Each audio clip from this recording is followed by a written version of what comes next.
अस्सलाम वालेकुम friends, agriculture online के साथ मैं हूं फ़रूक एजाज। आज की वीडियो में हम बात करने जा रहे हैं गंदम के हवाले से। जो इंक्वायरी चल रही थी, जब गंदम इंपोर्ट हुई तो उसके बाद मुख्तलिफ इंक्वायरियाँ हुई हैं। अब फाइनलाइज हो गई है इंक्वायरी। उसमें जो ज़िम्मेदारान थे वो सामने आ गए हैं, उनके नाम काबीना के सामने रखे गए हैं और काबीना ने उन अफसरान के खिलाफ कार्रवाई की भी मंजूरी दे दी है। तो उस हवाले से तमाम तर डिटेल्स आज की वीडियो में आप दोस्तों के साथ शेयर करेंगे। किसानों का बहुत ज़्यादा नुकसान हुआ है। जो गंदम इम्पोर्ट हुई उसके बाद हमने देखा कि काफ़ी ज़्यादा शोर मचा, किसानों की जानिब से एहतजाज भी किया गया। लाहौर में एहतजाज किए गए, मुख्तलिफ शहरों में एहतजाजी सिलसिले शुरू किए गए, किसानों की गिरफ्तारियाँ भी हुई।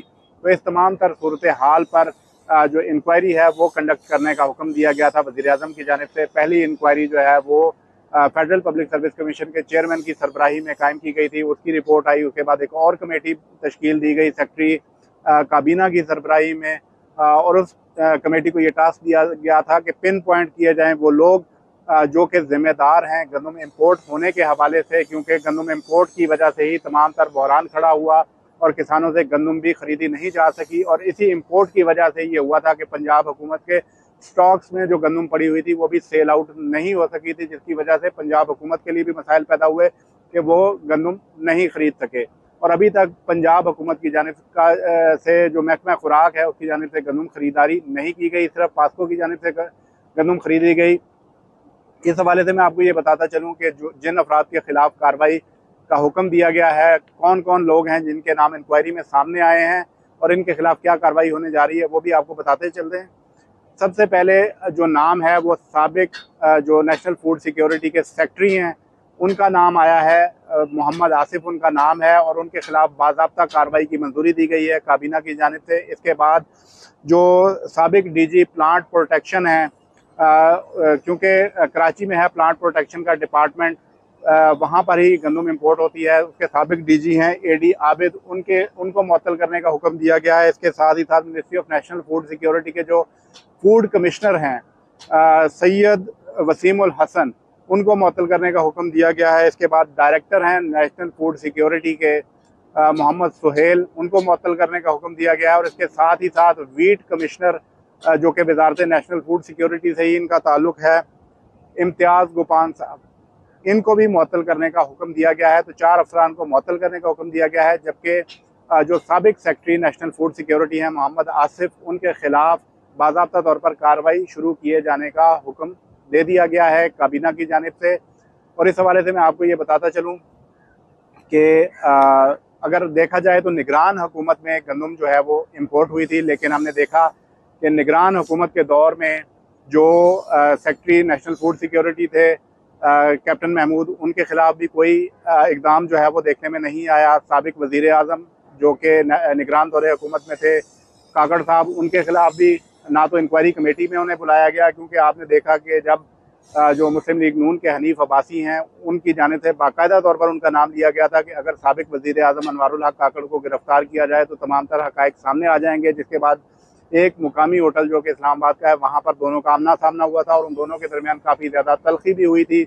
और अनवारुल हक काकड़ ने हनीफ अब्बासी से ये कहा था कि आपने मुझ पर इल्ज़ाम लगाया है तो क्या अब आप मुझे गिरफ्तार करने आए हैं, जिस पर हनीफ अब्बासी ने ये कहा था कि मैंने सच बताया है।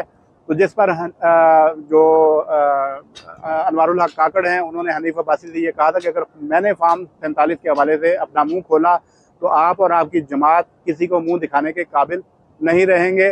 तो लगता बज़ाहिर यही है कि अनवारुल हक काकड़ की जो धमकी थी वो काम आ गई और बिल्कुल भी उन्हें तलब नहीं किया गया किसी भी कमेटी में, कोई भी इन्वेस्टिगेशन में ना उन्हें बुलाया गया, ना कैप्टन महमूद को बुलाया गया, और ना ही उनके खिलाफ किसी भी किस्म की कोई कार्रवाई अमल में लाई गई है। सिर्फ हम अगर देखें तो जो सरकारी अफसरान थे उनके खिलाफ कार्रवाई की जा रही है, जिनमें एक सेक्रेटरी नेशनल फूड सिक्योरिटी हैं एक साबिक डीजी प्लांट प्रोटेक्शन है, एक फूड कमिश्नर हैं वजारत नेशनल फूड सिक्योरिटी के, एक डायरेक्टर हैं नेशनल फूड सिक्योरिटी के, और एक वीट कमिश्नर हैं। सोचने की बात यह है कि क्या इन अफसरान ने आज खुद ये डिसीजन ले लिया कि गंदम इम्पोर्ट होनी चाहिए? नहीं, जाहिर बात है कि किसी के अहकामात पर उन्होंने ये अमल किया और अब मुअत्तली क्या बहुत बड़ी सज़ा है। तो इस हवाले से मैं आपको ये बताता चलूँ कि किसी भी सरकारी अफसर को जब मुअत्तल किया जाता है तो उसके जो तनख्वाह है वो उसे एज इट इज़ मिलती रहती है, सिर्फ वो काम नहीं कर रहा होता। तो एक तरह से उन अफसरान की अय्याशी हो जाएगी कि काम भी नहीं करेंगे और तनख्वाह भी उन्हें मिलती रहेगी। तो ये कैसी सज़ा है जो पाकिस्तान के जो किसान हैं उन्हें बिलियंस ऑफ डॉलर्स का नुकसान हुआ। किसान आज भी अपनी गंदम जो है वो 2600-2800 पर 40 kg में बेचने के लिए मजबूर है कि उसको हुकूमत का अनाउंस करदा जो सरकारी रेट है गंदम का वो भी नहीं मिल रहा। तो ऐसे में क्या ये कार्रवाई जो है वो काफ़ी है कि भी इन अफसरान को मुअत्तल कर दिया जाए और वो अपने घर में बैठकर अपनी तनख्वाहें लेते रहें और with the passage of time जैसे ही ये मामला थोड़ा ठंडा होगा इन अफसरान को दोबारा से बहाल कर दिया जाएगा या किसी और मिनिस्ट्री में किसी और डिवीज़न में तैनात कर दिया जाएगा कि वहाँ पर जाकर ये अपना काम शुरू कर दें। तो काफ़ी ज़्यादा इस हवाले से बातचीत हो रही है, इस इंक्वायरी के हवाले से भी, कि ये सिर्फ बड़े लोगों को बचाने के लिए छोटे जो लोग हैं उनकी कुर्बानी दी गई है। कुर्बानी भी इन द सेंस कि ये कोई कुर्बानी नहीं है कि किसी को मुअत्तल कर दिया जाए कि वो अपनी तनख्वाह भी लेता रहे, और ये कोई बड़ी सज़ा नहीं है। किसान जो इस वक्त सज़ा भुगत रहा है कि उसको उसकी जो प्रोड्यूस है उसका रेट अच्छा नहीं मिल रहा, और आगे चल के मुल्क के लिए ये और भी ज़्यादा सूरत हाल जो है वो गंभीर होगी कि जब आइंदा साल किसान जो है वो ज़्यादा गंदम काश्त नहीं करेगा तो यही हुकूमत दोबारा छापे मार मार कर हुकूमत जो है वो किसानों के घर से गंदम उठाएगी। जब इंटरनेशनल मार्केट में गंदम की प्राइसेस ज़्यादा होंगी तो किसान जो है उसे हर सूरत में जो मुश्किल हालात हैं उनका सामना करना पड़ता है। हुकूमतों की जानिब से दावे तो किए जाते हैं लेकिन किसानों के हवाले से हकीकी इक़दाम अभी तक देखने को नहीं मिल रहे। इसके साथ ही साथ अब तक जो है 4 अफसरान, मैंने आपको ये बताया कि ये मुअत्तल करने के अहकाम जारी किए गए हैं। इससे पहले पास्को में देख लें तो पास्को में जो गंदम की खरीदारी हुई उसमें भी बड़े पैमाने पर बेज़ाब्तगियाँ हुई। 600 रुपये पर बैग जो है वो वसूल किए गए, जिसके बाद बैग मिले, MD पास्को को मुअत्तल किया गया, GM जो प्रोक्योरमेंट थे वीट के उनको मुअत्तल किया गया। तो इस हवाले से ये चीज़ें चल रही हैं। गवर्नेंस नाम की कोई चीज़ नहीं है। किसानों को कोई भी रिलीफ अभी तक मिलता हुआ दिखाई नहीं दे रहा है।